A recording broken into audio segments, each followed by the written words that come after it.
Thomas, you want to tell us your name and when you were on the ship, and then something about your experience of being in the Navy on the USS Natchez. Okay. I went aboard the Natchez in August of '43. I was at Hanlon Island in San Pedro. They announced they needed so many sailors for the USS Natchez. I'd been there 6 months, and I'd got tired of it, so I went and volunteered. Didn't know what kind of ship it was. The next morning, we left out and went to Adak, Alaska, in a storm. It was real rough. And came back, unloaded at the dock, and came back to Pedro and loaded up again and stopped at Pearl Harbor and had liberty there. And then we went out in the Pacific to different islands. I can't remember the name of all of them. And refuel fleets. And stayed out there and came back. It was in, I think,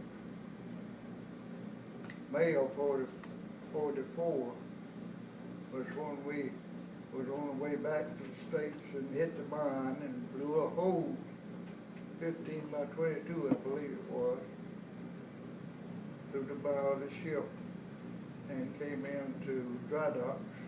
And that first time I got a leave to go home. Got a 15-day leave. And I got an Army transport plane to Oklahoma City. And I hitchhiked from there to Chattanooga, Tennessee. Caught the bus 30 miles to home. And then went back. And we went out after they finished that, and we didn't come back until the war was over. We went to a lot of different islands and whatnot, and we went to Iwo Jima. We were there. I saw them. I was looking through the binoculars for that raised flag. I saw them do that. And then we went to Okinawa and had that plane coming in and shot it down with a 5-inch gun. And we got invited to go into Tokyo Bay with the fleet. I believe they said we were the 11th ship that went in. And we refueled. Some says 120, some says 143 ships while we were there. We stayed there from the 22nd of August until the 15th of October. We left there and came back to the States, got back to the 1st of October to San Pedro. We got to leave, went home. We came back, stayed on the ship until along the 1st of January, and I got my orders to leave and go to Memphis, Tennessee to get me discharged.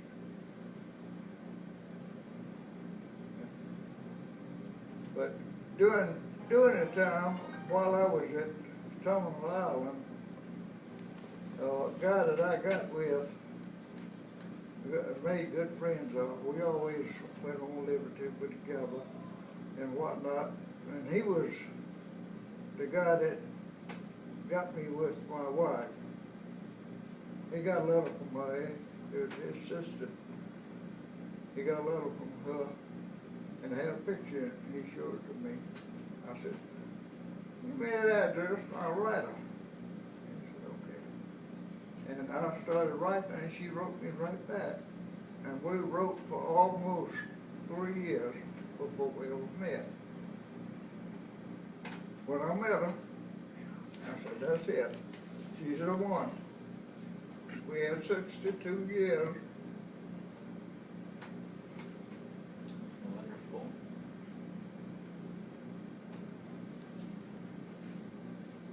I understand that you were pretty well up in age when you joined. I was 15 when I joined. Were you? Yeah. I was 16 when I went aboard the Benches. Were there? Went aboard the Benches in August, and I was 16, and I was 17 in November, March the next year. Were you the youngest one on the ship? Yeah. I belong to a lifetime membership of an organization of the underage people that join. We have 4 books out of nothing but people that joined underage, their stories. A lot of them stayed in and retired. A lot of them, I know my brother-in-law, he was at the Navy too. Yeah, my wife's brother. And he was reading one of the books one day when he was at home, and he read about one guy that went in and made admiral before he came out. He said, I know that guy. He had met him. He was a water also when he had to come out. Both her brothers, older brothers, was in the Navy. Both of them retired from the Navy. One of them 30 years. The one that I knew had to come out after 28 years because of back problems. What did you do when you got out?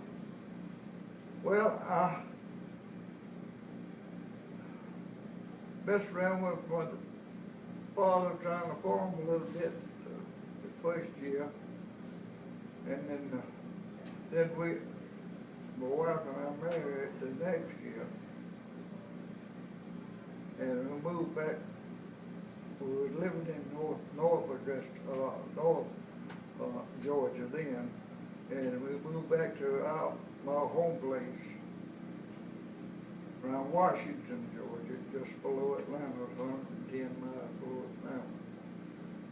And I tried farming one year because I owned a farm, part of the old Fulton family place.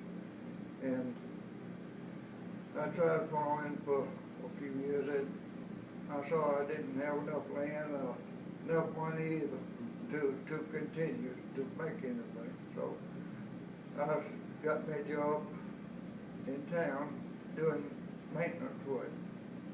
I worked on just about everything you can imagine for 15 years with that company. And I went to sign up my youngest son for school, in the superintendent school. Said, I've been looking for you. I said, for what? What I done? He said, nothing. He said, I want to give you a job. I said, what's that? He said, maintenance for the school. Said, the man is doing it, he's getting old, he's going to retire pretty soon. I want you to work with him for a while before you retire, where you know what things are. And so I told him, well, I'll think about it, let you know in a few days. And I went back, talked with my wife about it, and I decided to take the job. And I took it. And I worked there, head of the maintenance department for 67 to 89. When I retired, my wife got so bad that,